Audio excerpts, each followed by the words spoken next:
Don Mazzella here, and for many years I've heard the name Ted Oakley.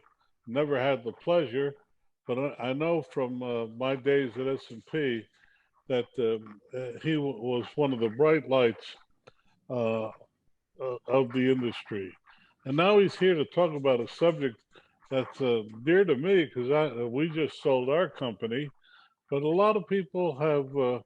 Worked a long time.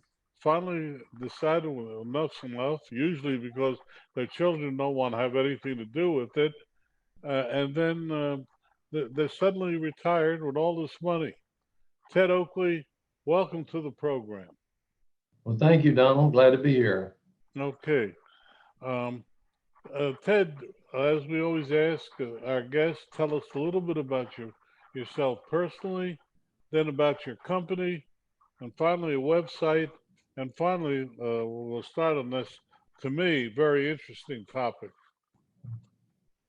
Well, Donald, I have to say I'm probably one of the most blessed people in the world. I actually grew up in the deep, deep hills of Appalachian, very, very northern Georgia, close to North Carolina. And when I lived with my grandmother, we didn't have any running water. We had an outhouse, and we had that for the first 6 years I was alive. We finally moved on up to where we had a two-room house, my parents, and they never had any money in their whole life, actually, and so they were sort of they really were out to save the world. Literally, he was a minister, so it was an interesting way to grow up, but it certainly wasn't around any money. Everything I learned about money was later on. We ended up in Greeley, Colorado, and back down to Texas. But one of the things I did know back then, and I know now, is that if you can, I have two foster child foundations. That if you can educate kids,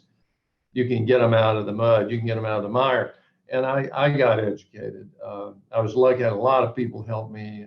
Like I said, I've been really blessed. Ended up started way back in the business, Merrill Lynch, actually in New York City, and ended up back. We had a private company at the time called Rotan Mosley, and we sold that company. And then I started another partnership. And then a few years later, we took those assets and put them into this company here now, which is Oxbow. And we work all over the U.S. really, about 30 states or so. So that's sort of the history of what we've done at this point. What does Oxbow do before we go any further for our audience? Well, we manage money, but not just money. We there's two things we really like. We manage stocks, bonds, cash, and we don't do exchange traded funds or indexes. We own companies. We own outright companies, outright bonds. Everything we own, we know, and we don't try to just plug and play or buy a line item or something. Every company we have for a reason. And then we do quite a bit of, we really like real estate. We send some people to private real estate quite a bit. Real estate is really right up there, one of the good investments and for a lot of reasons. And then we work with a lot of people prior to the time they sell a company, trying to get that ready or get them with the right M&A person or something like that. So that's sort of a myriad of things we do. Personally, by the way, I'm part of a bank. I know the banking business pretty well because I've been around it for 20 years and own stock for a long time. So I know the banking business well, even though that's not my primary business. And your website for our audience? Our website is just oxbowadvisors.com. And when you go there, you'll see we have a lot of things we do as far as interviews we do if people interview us. There's 7 or 8 books there that really, when somebody asks us for a copy, we just give it to them. I picked that up years ago in writing from business owners. They don't like to read more than about 2 hours. And so most of our books, most of our books you can read in roughly 2 hours, 2.5 hours at most, because they'll sit there on a plane and read it and then you're done. So that's what most of them are like that. Okay, Ted, We were talking before we got on the air, and you said, let's talk about, you suggested we talk about what happens after you sell. And to me, that's a subject close to my heart. So, with that, the floor is yours. What have you learned over the years that you can help our audience, which, by the way, is made up primarily of people with companies under 50 employees? Well, and that's a lot of companies out there, Donald. You know, one of the things, and I've talked to thousands of business owners because uh, I've been in that area for 38 years or so. So, and one of the things I find about business owners is that, first of all, they're a fabulous group, by the way. They're the people that really make it go in the U.S. And I've always thought that you'll see any of the books I've written, they talk about that. But what happens is with the business owners, really, they they're a different group of people. They did all of their work, sweat, blood, sweat, tears. Everything went into the company. And they really didn't spend a ton of time, I'm saying generally now, on stocks and bonds and that sort of thing. Some real estate, yeah, in general, but they put a lot into their own companies. Here's the catch. And so you've done that for 15, 20, 30 years, whatever the number is. And then all of a sudden you get a big offer, you sell it. And one of the first things they find is that there's an emptiness. There's an emotional emptiness because let's face it, you were the boss, everybody answered to you, and there's a little bit of an ego twist to that. I know I'm the boss in some companies, so I know how that feels, but that's the first thing that happens. I remember the first book I wrote was 1992. Let's go, You Sold Your Company. And one of the things I put in there was that, look, things are going to change and you need to really get ready for this, okay? Number one, you are not the boss anymore. And by the way, you don't own it anymore. So when that 26 or 7 or 28-year-old MBA shows up in your office and says, I'm from the mother company, and by the way, you're spending too much on pencils, you won't like it. And you know that business better than they do. I assure you, every business owner knows that business better than people that bought them. But you've sold it and you get lots of money. So there's a period, I wrote another book called Crazy Time, and it was about the first year after selling your business, because that's the time you have to make the adjustment from owning a business to your new business, which is you have a lot of money. That's where you have to make the adjustment. Some people do really well, some people not so well. And one of the things that business owners have to realize is you were really good at your business and you made a lot of money. And that's why somebody bought you, because you did a great job of building that company. But it does not qualify you to be a good investor in the financial business. Some of them think it does. They think it does, but it really doesn't. And so you have to go to a stage where they realize that, and we tell them this, take a year or 18 months, and you need to really not do anything. No, don't even do anything with your money.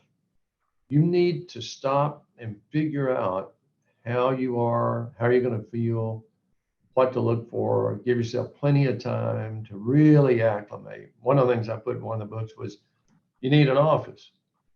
You know, whether you're a female or male, you can drive your spouse crazy if you're there all the time. That's not the routine. They're not used to that routine. You know, they got their own routine. You need to go get an office. It can be a tiny office, but you need to go get it. And you need to get into that mode where you have a purpose in life to go to. I find people that sell these companies and they lose all purpose, they don't do well health-wise. I find some of them change purposes, and I think that's excellent. You know, you can do church, or you can do charity, you can do schools, you can do kids, you can do a lot of things. But if they have a purpose, they always do a lot better. The people that we find that don't do as well is they have a lot of money and they have nothing to do because they never had any hobbies or anything like that. And so they're lost. They're completely lost. That's one facet of it. Just making that adjustment is one thing.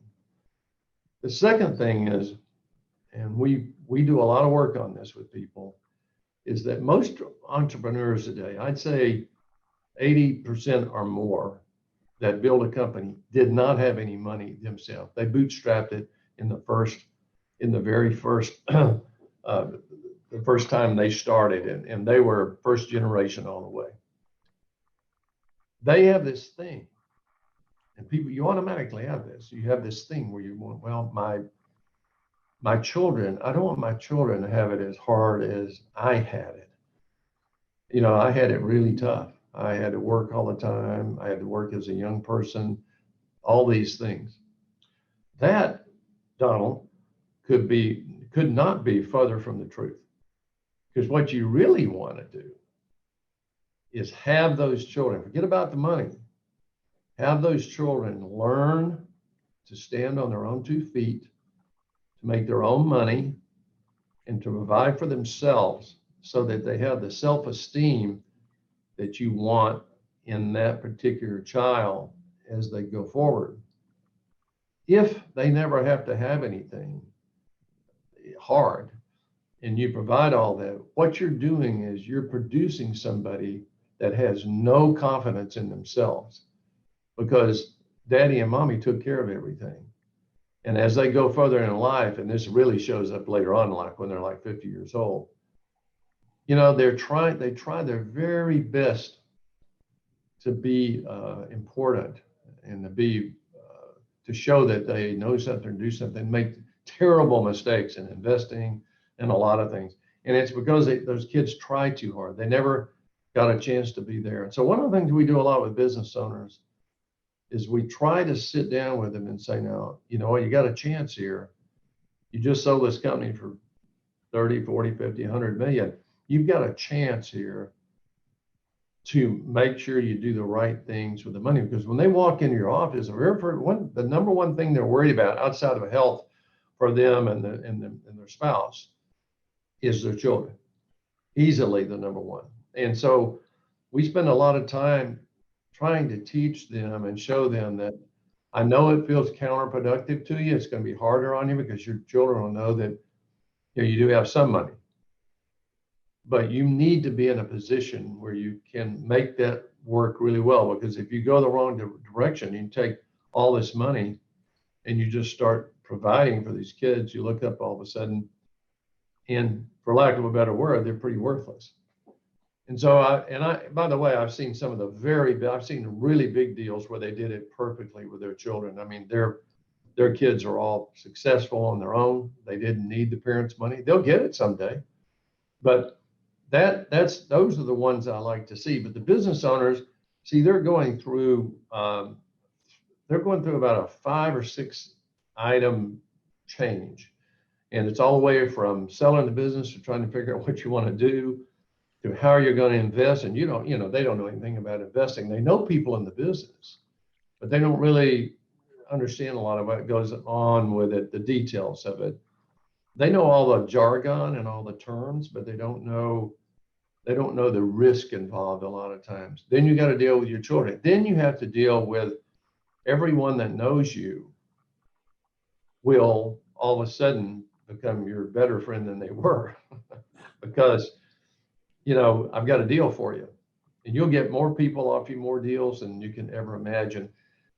And, there's been books written about this, about how you when you get a lot of money from selling a company, you actually sort of go into another country, into another land, because your friends who don't have a lot of money, and I can truly say I have friends up and down the spectrum, but they don't know, they feel different then. And you have to be careful about showing that as well. I mean, that's a segment we go through with people too, to say, hey, this is just a thought for you here, something to do. And so it takes really for most business owners, it takes them about 3 to 5 years to really acclimate to what they are and what they're going to be doing, not only with their money, but what they're going to be doing with their family. They've got some guilt to it, Donald. You had 10, 15, 20 employees. You love them. You basically raised them. And In one of my books, like I say, in Crazy Time, I mentioned, look, it'll be okay. Every company out there basically has been either made to sell or will sell. So don't get too hung up on that, because that's just the way the world is. But so that's sort of how the spectrum we run. One of the things we can get into money management, but for business owners, they probably, unless they're really unusual, they're not going to get another chance at making that really big hit. You know, they'll make hit. Oh, they'll invest in some things and make some money. But so when people manage money for them, they have to remember that hey, this is your deal here, and it's got to last a long time. And you need to make sure that preservation of capital is tops and growth is second. And you know, you can spread. You can do private business, real estate, a lot of good things, but I think too many times they just show up on Wall Street and say, well, show me what you have. So, you know, we'll invest in 15 areas and you're going to be okay. Well, that's not enough, really. You know, you need to think about it. So that's sort of the wide spectrum of what we do. I'm sorry it takes so long, by the way. No, I didn't think it was long enough, but that's okay. Um, Ted, I want to go back. You've raised several very important points. The first one, on our program, we have entrepreneurs come on, and they talk about this being their third, fourth, or even fifth company. But it seems to me we're divided between the young people who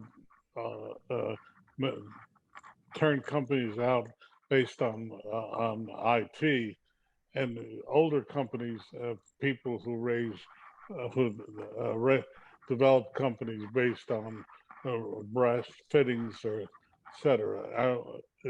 Is that somewhat of a divide? Donald, you are very observant. Most people don't know that. I mean, that is exactly what happens. If you look at uh, most business owners that sell a company, there's a lot of merger acquisition goes on. I'm sitting here in Austin, Texas, so obviously we have a lot of tech. But we, again, we do a lot of work in California too, and the East Coast. So we see that a lot. But exactly, the people, most of the businesses for these people that are under even 40, let's say, have some tie to IT. There's some kind of tech some way or another, either online or they're providing a service where you can buy quickly, that sort of thing. And when you find much more of industrial material kind of, you know, hard items, that's for the people we find selling that are 65, 70, 75. You're exactly right. There's a split between the two. And there is one other thing. Most of the time when they sell a business under 35, we make the assumption that they're going to try to do another business. They may do two or three for all I know. And one of the things I found too is that some of those lose all of their money. Not all of them, not a lot of them, but some of them, it came so early for them that they didn't actually appreciate the fact that this is hard to put together $20 million. So let's go do it again. And then they lose it. You find, but I find by the time they've done their second or third company, they're really seasoned. And let's face it, that's what they love to do. You know, if you look at most people that own a business, they love that game.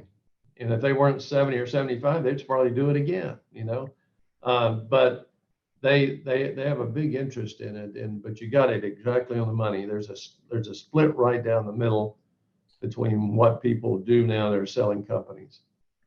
Well, let me build on that for a moment. But it also seems that the people we talk to in the older generation, their children don't want the business that their parents have developed because they don't want the 24/7 commitment. They don't want the things that go along with being an entrepreneur. Do you find that to be the case? And what we've seen in the people that sell the business, they don't really want to sell it. They wanted their children, and they're really disappointed their children haven't followed. That is so true, Donald. What happens is there's a lot of business owners out there today that they're disappointed that their children didn't want to take over the business. And I think you have a good point in that they, you know, when you're running a business, and I tell everybody this, if you're the president of a company, you're the number one salesman, number one. You're the number one back office person, number two, and number three, you're the owner. And so you they don't realize that you're everything. And so once they see that, that's like too much. Where if I go start, say, an online company, that all I have to do is put together a little bit of a business plan, and then I ship it out there, and all of a sudden I start getting recurring revenue. No building, no insurance, very few employees. And so that's sort of what you're up against. I do think a lot of young people, though, pass up a really good opportunity for that because they don't realize how hard it was to build that business. And I might say this to you too. I think a lot of young people get a bad rap. I actually run into an intern, some great young people. We intern probably half a dozen every year that they're the best. You can't get any better. I've got young people in my companies that are they're as good as I was or you were, anybody else ever was. They'll work hard, they'll spend the hours. So it's not the whole group really. I think you can pick and choose, but I think what's hard for a business owner is they can't just go out and get somebody.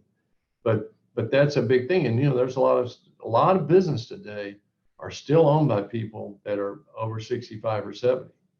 Only because they don't know what to do with it. That's true. And, there's a friend of mine in the merger acquisition business, and he's written a couple of books about merging, selling your company too. And he says that he calls it the rule of 72, not what you and I know about doubling your money, but the rule of 72 to him is if you're 72 years old and you still have your company, you're probably never going to sell it. That's probably true. Um, but let me ask you another question. First off, Ted, we're talking with Ted Oakley. Your website again for people and how they can reach you? You can reach us at oxbowadvisors.com. There's phone numbers there. There's all kinds of ways to get in touch with us. And I think what you find there is we have a lot of great info about markets. We put everything we do on that website. We put our market letters, we put our opinions, all the books are on there. So, I think you find it interesting to see. Well, we're definitely. But can we? It's funny you should ask. We had an entrepreneur on a couple of days ago that said that he really, again, he had raised from poverty, but the toughest thing he and his wife had to do was raise their children, because how do you instill on them the ethic of hard work, etc. And it's funny, in the very next broadcast you bring it up. Do you think we have not done a good enough job overall in getting our young people to work hard? Well, yes, I think there's a degree of that. I think part of that, particularly with entrepreneurs, though, I wrote a book. One of the books I wrote, Donald, was entitled "Rich Kids, Broke Kids," and what I say in there is the number one that you can do for a child is make them work. My children, when they were 12 years old, I took cash down to people I knew in various businesses because of insurance and various things. They couldn't hire them. And I gave them cash to pay them to work all summer. And I mean hard jobs. And they learned to work all the way through. Could I send them to, football camp or just go out and have a good time while I ran sleep every? Yeah, I could have. I could have done that. But that wasn't what needed to be done. And what I find with people that sell these companies is they did have it hard as a person, I'm sure, growing up. That this is one of the sort of the catch-22s of this whole thing, and that is that they feel like, I had it so hard, and it was so hard to build this company, and now I've got this money. Gosh, I don't want my child to have to go through that. I don't want them to try to go through that. So what we've done, and we've done it not just in entrepreneurs, but all over the country, is we thought, I want to make it such that life will be happy for them and be good, and they can enjoy it, and they'll have plenty of money. You know what, though, Donald? That's not what life's all about. It's about running into the wall. Can you get yourself back up? And we teach this a lot. I'm like I say, I have two large foster child foundations here in Texas, two of the largest really. And one of the things I do with these kids, I say, look, you got to educate, you got to get back up. And if you go out and give your children too much, you don't give them the chance to trip and fall and get back up. One of the things we've always liked about hiring, we hire over the years, as I've always said, if you hire like athletes in college, they have a resilience about them because they've been beat up before, they've lost, they've been knocked down, but they had to get back up. And I think when you do that as an entrepreneur, your children, if you don't allow them to get knocked down and have some rough times, and I'm talking about you don't send them a check every time. You say, well, I don't know what you want to do about that, but you're going to have to go figure something out. That's a hard statement to make to your child, but you need to make it. And you'll be so happy 10 years, 15 years later when you really can give them some money, and they will really, really appreciate it then. And so that's sort of my take on that subject. But you're also, it's really hard on you. How do you stand aside and let your child fall? I mean, isn't that?